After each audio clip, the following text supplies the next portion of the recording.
बिस्मिल्लाहिर्रहमानिर्रहीम अस्सलाम वालेकुम। Welcome to smart education academy's official page.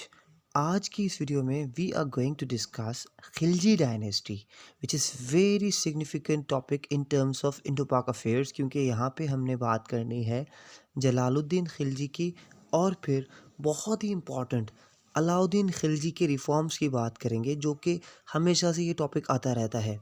थोड़ा सा बैकग्राउंड में जाते हैं, क्योंकि जो हमारे पिछले एस्पिरेंट्स न्यू एस्पिरेंट्स हैं जो ये वीडियो पहली बार देख रहे हैं उनके लिए आसानी होगी कि हम इंडो पाक हिस्ट्री के हवाले से मुस्लिम रूल इन इंडिया इंडो पाक की बात कर रहे हैं। मतलब कि मोहम्मद बिन कासिम आए यहाँ पे, उसके बाद गजना डायनेस्टी आई और उसके बाद गौरी डायनेस्टी, जिसकी हमने पिछली वीडियो से बात की थी, और इनके टाइम पीरियड्स की भी बात कर रहे हैं। 962 टू 1149 पे गजनविद आए थे, उसके बाद गौरी डायनेस्टी आई थी, उसके बाद दिल्ली सल्तनत आई 1206 से लेके 1526 तक, जिसके अंदर सबसे पहली डायनेस्टी थी स्लेव डायनेस्टी, जिसके अंदर कुतुबुद्दीन ऐबक का काम था।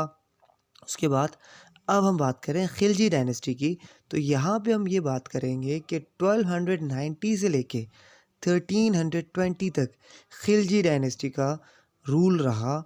इंडो पाक हिस्ट्री के अंदर दिल्ली के अंदर एक पूरा सल्तनत था, और हम यहाँ पे डिटेल्ड बात करेंगे अलाउद्दीन खिलजी के रिफॉर्म्स की, जो कि बहुत बहुत बहुत इम्पॉर्टेंट टॉपिक है हमारा इंडो पाक अफेयर्स का। तो स्टार्ट करते हैं गाइस। आज की कोटेशन ये है, the best way to learn something is to unlearn it first. मतलब पहले आपने कुछ सीखना है तो पहले बिल्कुल नादान बन जाइए and start from the beginning. ठीक है गाइस। तो जलालुद्दीन खिलजी, जिनका टाइटल था फ़िरोज़, 1290 से लेके 96 तक रहे, और 6 सालों के अंदर इनका जो किंगडम है वो जो केयर किया जाता था निज़ामुद्दीन से। ठीक है। जलालुद्दीन एक काइंड रूलर थे, लेकिन फिर भी रिवोल्ट्स रहे इनके, क्योंकि हम जलालुद्दीन के इतने ज़्यादा टॉपिक्स आते नहीं, ये एमसीक्यू से रिलेटेड है, तो हम अलाउद्दीन की बात ज़्यादा करेंगे, जलालुद्दीन का थोड़ा सा रिव्यू करेंगे। ठीक है। इनका रिवोल्ट था जलालुद्दीन का विथ मलिक चाजू, तो इन्होंने अपने बेटे को भेजा अश्क अली को टू डिफीट द चाजू। ठीक है। और इनके जो एटीट्यूड था टूवर्ड्स जो थीव्स हैं, ये बहुत काइंड हार्टेड थे, डिसेंट थे, एंड फिर इन्होंने एक वॉर लड़ी थी अगेंस्ट रणथम्बोर, तो फिर उन्होंने अपने सोल्जर्स को कहा कि आप वापस आ जाएं, और इन्हीं के दौर में सॉरी फॉर दी थ्रोट, इन्हीं के दौर में मंगोल इन्वेजन्स भी रहे, क्योंकि आपको पता है कि मंगोल्स काफ़ी टाइम से इन्वेड करते आ रहे हैं इंडो पाक के अंदर, और इन्वेजन्स जो है इन्हीं की वजह से, बलबान की भी एक्सटर्नल पॉलिसीज़ थी, इंटरनल पॉलिसीज़ थी, और बहुत सारे जो हमारे ये रूलर्स रहे दिल्ली के, इनकी भी पॉलिसीज़ रहीं। तो मंगोल ने ये 7th इन्वेजन थी इनके दौर पे 1291 के अंदर। Mongols attacked under Abdullah. ठीक है।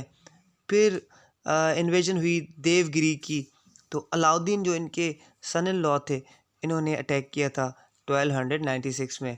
अब हम आते हैं मेन टॉपिक पे, जो है हमारे अलाउद्दीन खिलजी, जिन्हीं से रिलेटेड क्वेश्चंस आते हैं, और 2-3 क्वेश्चंस तो आते ही आते हैं। ठीक है। अलाउद्दीन खिलजी 1296 से लेके 1316 तक, for time period of 20 years he remained in rule, and he was nephew and son in law of Alauddin. भतीजे भी थे, दामाद भी थे। ठीक है। अब क्या है, अब देखिए यहाँ पे अलाउद्दीन ने क्या किया, इसके जलालुद्दीन के बेटे को भी डिफीट किया था, और ये भी कहा जाता है कि इनकी आपस में फैमिली अफेयर्स से की वजह से भी वॉर्स वगैरह हुई, तो इनकी वजह से जलालुद्दीन भी मारे गए थे। ठीक है। अब इनके दौर में मंगोल इन्वेजन्स हुई, अलाउद्दीन के दौर में उनकी बात डिटेल में करेंगे। ठीक है। अब पहले 1297 से 98 तक कदर्स इन्वेजन हुई। ठीक है। फिर मंगोल डिफीट किए गए, और फिर अलाउद्दीन ने इन्हीं के लिए भेजा था उलग खान एंड जाफ़र खान को। ठीक है। ये हुआ था 1297 से 98 के दौर में। फिर सल्दीज़ इन्वेजन हुआ, ये भी मंगोल थे, 2000 लोग आए थे 1299 में। फिर इन्वेजन ऑफ कुतलज ख्वाजा हुआ 1299 में, 2 लाख सोल्जर्स थे। फिर ठीक है, तरगीज़ खान इन्वेजन्स हुए 1303 में, ये भी 2000 या 20,000 मंगोल्स थे। ठीक है, फिर क्या किया अलाउद्दीन ने, इसी वजह से अलाउद्दीन ने, अब इनकी रिफॉर्म्स की बात आ रही है, इसी वजह से अलाउद्दीन ने एक रिजिड टाइट सख्त बाउंड्री लाइन बनवाया नॉर्थ वेस्ट के अंदर।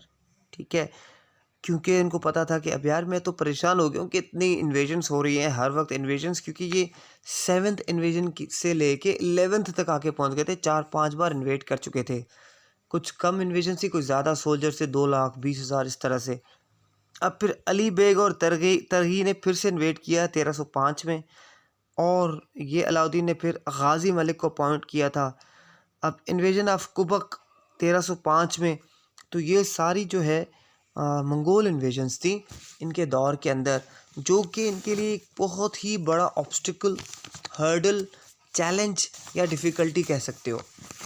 अब यहाँ पे एक क्वेश्चन आता है कि अलाउद्दीन ने जब गाजी मलिक को रखा नॉर्थ एरियाज़ के अंदर, नॉर्थ वेस्ट के अंदर, जिसे हम कहते हैं हमारा आज का अफ़गानिस्तान साइड का ये जो ताजिकिस्तान है, इस तरह यहाँ पे जो मंगोल्स रहते थे तो यहाँ पे है, तो इन्होंने अब कॉन्क्वेस्ट ऑफ नॉर्थ कैसे किया। अब अलाउद्दीन का जो कॉन्क्वेस्ट ऑफ नॉर्थ का क्वेश्चन आता है, ये बहुत इम्पॉर्टेंट है। 4 बहुत बड़े इम्पॉर्टेंट शहर इन्होंने कॉन्क्वेस्ट किए, और इनके अंदर 1297 से 1305 तक ये रहे। अब इसके आगे हम बात करेंगे साउथ की, फिर हम बात करेंगे एडमिनिस्ट्रेटिव रिफॉर्म्स की, जो कि वेरी वेरी वेरी इम्पॉर्टेंट आपके सबके लिए। ठीक है, कॉन्क्वेस्ट ऑफ गुजरात हुआ, मतलब ये कॉन्क्वेस्ट ऑफ नॉर्थ की बात चल रही है। कॉन्क्वेस्ट ऑफ गुजरात हुआ, अलाउद्दीन ने भेजा उलग और नुसरत को। ठीक है, उस टाइम पे गुजरात के रूलर थे रायकरण। ठीक है, और फिर वो भाग गए। ठीक है, हिस्ट्री बताती है कि वो चले गया 1299 में। फिर कॉन्क्वेस्ट ऑफ रणथंभोर हुआ, राना हमीर किंग थे उस टाइम पे, वो मारे गए, हमीर वॉज किल्ड 1299 से 1301 तक। कॉन्क्वेस्ट ऑफ मेवर हुआ, पद्मावती जो है वाइफ ऑफ रतन सिंह थी, अलाउद्दीन ने मेवर को अटैक किया।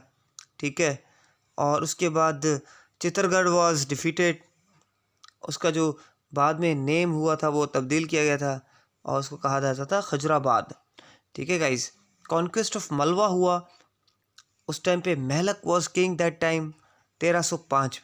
ये तो कॉन्क्वेस्ट ऑफ नॉर्थ इन्होंने की, जो कि इनके लिए एक इम्पॉर्टेंट मूवमेंट साबित हुआ, एक इम्पॉर्टेंट इवेंट है हिस्ट्री के अंदर कि इतनी बड़ी इन्होंने एक्सपेंशन किया, हर जगह पे कॉन्क्वेस्ट करे, अपने अपने शहर आबाद किए। फिर साउथ में जो है, अब यहाँ पे एक important topic, Alauddin was the first Muslim ruler to attack south. South के अंदर पहली बार अलाउद्दीन ने अटैक किया था, ये इंपॉर्टेंट है एमसीक्यूज़ के लिए।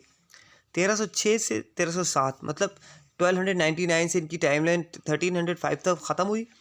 नॉर्थ में इन्होंने अपने कदम जमा लिए थे, and then he moved towards this southern India, and then 1306 से लेके 1307 तक कॉन्क्वेस्ट ऑफ देवगिरी हुई। Alauddin attacked Devagiri for 3 times, it was ruled by Ramachandra. 1309 में कॉन्क्वेस्ट ऑफ वारंगल हुआ। ठीक है, मलिक कफूर थे उस टाइम पे, उन्होंने अटैक किया था किंग प्रताप को। 1310 में कॉन्क्वेस्ट ऑफ द्वारसमुद्र हुआ, फिर मलिक कफूर ने डिफीट किया वीर बाला को। और 1311 में कॉन्क्वेस्ट ऑफ मधुरा हुआ। अब ये हुई। अब अलाउद्दीन की दक्कन पॉलिसी क्या थी? The main M was religious. ये कौन कहते हैं? आमिर खुसरू कहते हैं। लेकिन जो दूसरे हिस्टोरियंस हैं वो अलग बात करते हैं कि नहीं, रिलीजियस नहीं था, पॉलिटिकल था। कोई कहता है इकोनॉमिक था डेक्कन पॉलिसी के अंदर, वेल्थ एंड गोल्ड की वजह से, क्योंकि डेक्कन के अंदर बहुत ज़्यादा दौलत रहती है। Now we are going to talk about administrative reforms, administration of Alauddin Khilji. Alauddin took the title of यमीन खिलाफत। ठीक है, मतलब friend of Khalifa.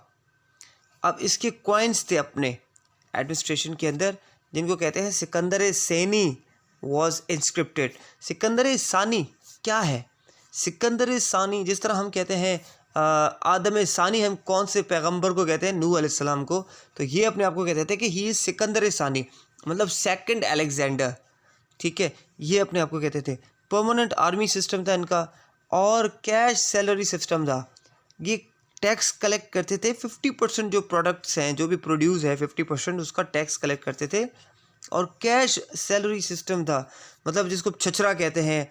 Face paint system, for example एक चेहरे पे एक पेंट लगा होता था कि कैश सैलरी आप उस पे लेंगे, कि जिसको ये पेंट लगा दिया जाता था। और इनके जो डिपार्टमेंट्स थे लैंड रेवेन्यू के, उनको हम कहते थे दीवाने मुस्तखराज। मतलब इन्होंने सारे जो इक्ता सिस्टम थे, जो सारी इक्ता लैंड थी, वो खलीसा लैंड में कन्वर्ट की अलाउद्दीन ने। जो बलबान की पॉलिसी हमने पहले बात की थी, तो लाजमी वो पिछली वीडियो ज़रूर देखें। और इनका एक वजारत, मतलब वज़ीर डिपार्टमेंट था एक फाइनेंस का, जिसको कहते थे दीवाने वजारत, ठीक है। ये सारे जो डिपार्टमेंट्स हैं इनको दीवाने कहते हैं, दीवाने। और डिफेंस का जो डिपार्टमेंट था इनका, उनको कहते हैं दीवाने अर्ज़। ये आपको डेटा बहुत मुश्किल से कलेक्ट की गई है, तो आपको देखें ये डेटा आपको काफ़ी जगहों पे नहीं मिलेगी, लेकिन यहाँ में कंक्लूड करके आपको बताया जा रहा है। तो रॉयल ऑर्डिनेंस को हम कहते थे इनके टाइम पे दीवाने इंशा, डिफेंस को कहते थे दीवाने अर्ज़, फॉरेन अफेयर्स को कहते थे दीवाने रिसालत, ठीक है। और स्पाई सिस्टम था इनका, इनको कहते थे बेरिड सिस्टम, बरीद सिस्टम। इन्हीं के दौर में टैक्सेस लगते थे अलग अलग जगहों पे, ज़मीनों पे जो प्रोड्यूस होता था, अनाज, गंदम, चावल, आटा और उसके अलावा और चीज़ें। और फिर जो फर्टाइल और इनफर्टाइल लैंड थी अलग से, घरों पे अलग से, नॉन मुस्लिम्स पे अलग से, वॉर ब्यूटी पे अलग से, जिसको वॉर बूटी कहते हैं। अब खराज जो था वो लैंड रेवेन्यू था, मतलब 1/3 आपको देना है, ठीक है। चराई जो था वो पैस्चर टैक्स था। घारी जो था घरी टैक्स था, घर का था। जिजिया जो है नॉन मुस्लिम्स यूज टू पे इनके दौर में। और खमास जो था वो वॉर बूटी थी, ठीक है। इकोनॉमिक रिफॉर्म्स आते हैं कि अलाउद्दीन के इकोनॉमिक रिफॉर्म्स कौन से थे। एडमिनिस्ट्रेशन में आपको मैंने पहले बात की इतनी सारी मार्केट्स की, तो आपके पास बहुत ज़्यादा डेटा आ गया। टैक्सेस की मैंने बात की तो आपके पास ये भी डेटा आ जाता है। इकोनॉमिक रिफॉर्म्स की बात करते हैं तो मार्केट कंट्रोल पॉलिसी थी, ये मेंशन की गई है। रिफॉर्म्स अगर हम रेफरेंस की बात करें तो ज़ियाउद्दीन बर्नी ने अपनी बुक तारीख़ फ़िरोज़ शाही में ये मेंशन की है। अमीर खुसरू की किताब है ख़ज़ाने फतह में है, और इब्ने बतूता की किताब है रिहाला, उसमें है ये रिफॉर्म्स, ठीक है। 3 तरह की मार्केट्स होती थी, मंडी, सराय अदल और जनरल मार्केट, ठीक है। मंडी जिसको कहते हैं मंडी में चले जाते हैं भाई, यहाँ पे ग्रेन आटा मिलता था। सराय अदल मार्केट थी जिसको कपड़ों के लिए और हाउस होल्ड्स के लिए रखा जाता था। जनरल मार्केट फॉर एनिमल्स, और इनकी परमानेंट फिक्स थी प्राइस, ठीक है। और इनके जो है कभी भी अगर ट्रेडर्स जो है कंप्लेन करते थे कि मार्जिन कम है, तो अलाउद्दीन जो है उनकी ड्यूटीज़ को अबॉलिश करते थे। ज़ीरो जो है इनके दौर पे कभी कोई कहत नहीं पड़ी, कहत साली नहीं हुई, क्योंकि इतने बहुत अच्छे रिफॉर्म्स थे और बहुत ज़्यादा ये कंट्रोल्ड थी सिस्टम, एक कलेक्टिव कंट्रोल सिस्टम था। ज़ीरो फेमाइन हुआ। मिनिस्टर्स इनके थे, वज़ीर कहा जाता था मिलिट्री एंड सिविल वर्क को। काजी जो है वो मिनिस्टर ऑफ जस्टिस कहा जाता था, ये बहुत इम्पॉर्टेंट है। मीर अर्ज जो है ओनर ऑफ एप्लीकेशन, अर्जी मीर अर्ज, ठीक है। दिबार अशरफ जो था वो अकाउंटेंट जनरल था। अर्ज़ ममालिक जो था वो आर्मी असिस्टेंट था। बख्श फ़ौज जो था वो सैलरी जो थी आर्मी को देने के लिए, टाइम के देते थे ना आर्मी को सैलरी उस टाइम पे। आमिर कोही जो है एग्रीकल्चर डिपार्टमेंट के लिए था, और कोटवाल उसे कहते थे जो पुलिस डिपार्टमेंट है, कोटवाल पुलिस। अब इकोनॉमिक इम्प्रूवमेंट्स में इन्होंने क्या किया, कंट्रोल कर ली सारी प्राइसेस, क्योंकि जब इन्होंने मार्केट बनाई तो प्राइसेस भी कंट्रोल की, और कंट्रोल करने के बाद उन्होंने लोग भी अपने रखे थे भाई, which is why it is termed as the Alauddin Khilji's reforms और asked by all the questions, मतलब क्वेश्चन पेपर वाले पूछते कि भाई क्या क्या रिफॉर्म्स है, तो आपको पता चलना चाहिए कि ये सारे रिफॉर्म्स हुए ताकि आप लिख पाओ, तो ये आपके लिए डिटेल्ड है।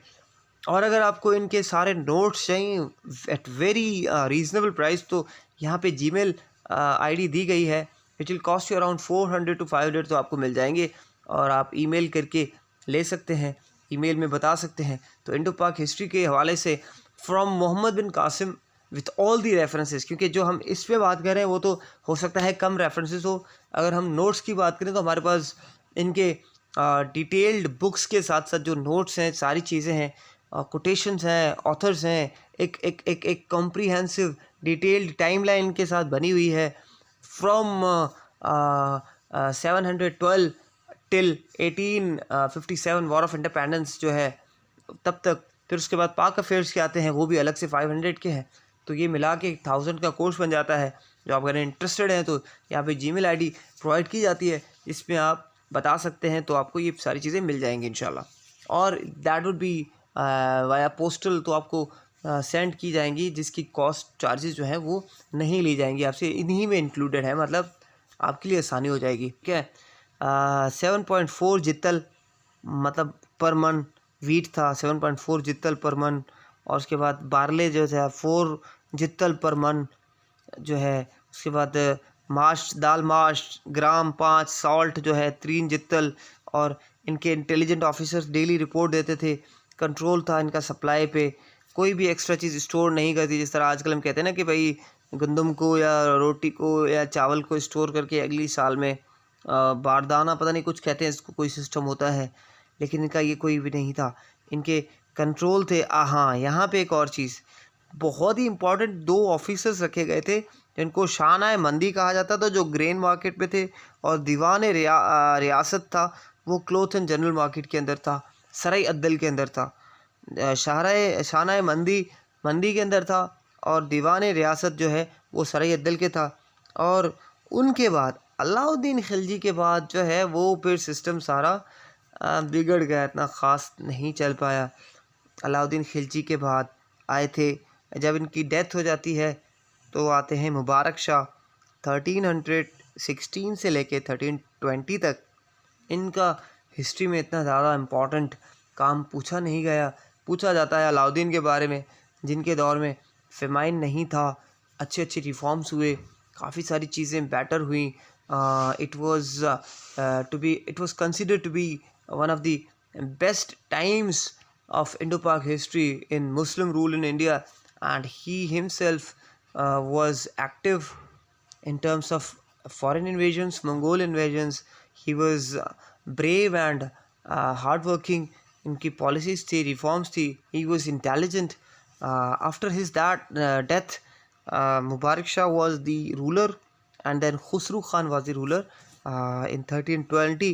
After Khusru Khan हम आते हैं, खिलजी डायनेस्टी का रूल ख़त्म होता है, फिर आता है तुगलक डायनेस्टी, जो कि अगली कुछ घंटों में अपलोड की जाएगी वीडियो, तो आप देख सकते हो। और आप स्मार्ट एजुकेशन एकेडमी को सब्सक्राइब भी करें, अपने फ्रेंड्स को भी शेयर करें, एंड देन आप ये भी बताएं कमेंट्स में कि how was this lecture, because काफ़ी सारी चीज़ें बताने वाली होती हैं, काफ़ी सारी चीज़ें नोट्स में अवेलेबल होती हैं जो बताने वाली नहीं होती। फॉर एग्जांपल सारी डिटेल्ड है, बहुत सारी चीज़ें हैं, तो जो जनरल रिव्यूज़ हैं, जनरल चीज़ें हैं, वो आपके लिए बहुत इंपॉर्टेंट रही। Stay blessed, may you achieve what you are enduring for, what you are desiring for, what you are struggling for.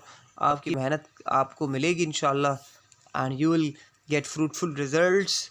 May God bless you all, stay blessed, have a cup of tea, coffee, and enjoy. अस्सलाम वालेकुम।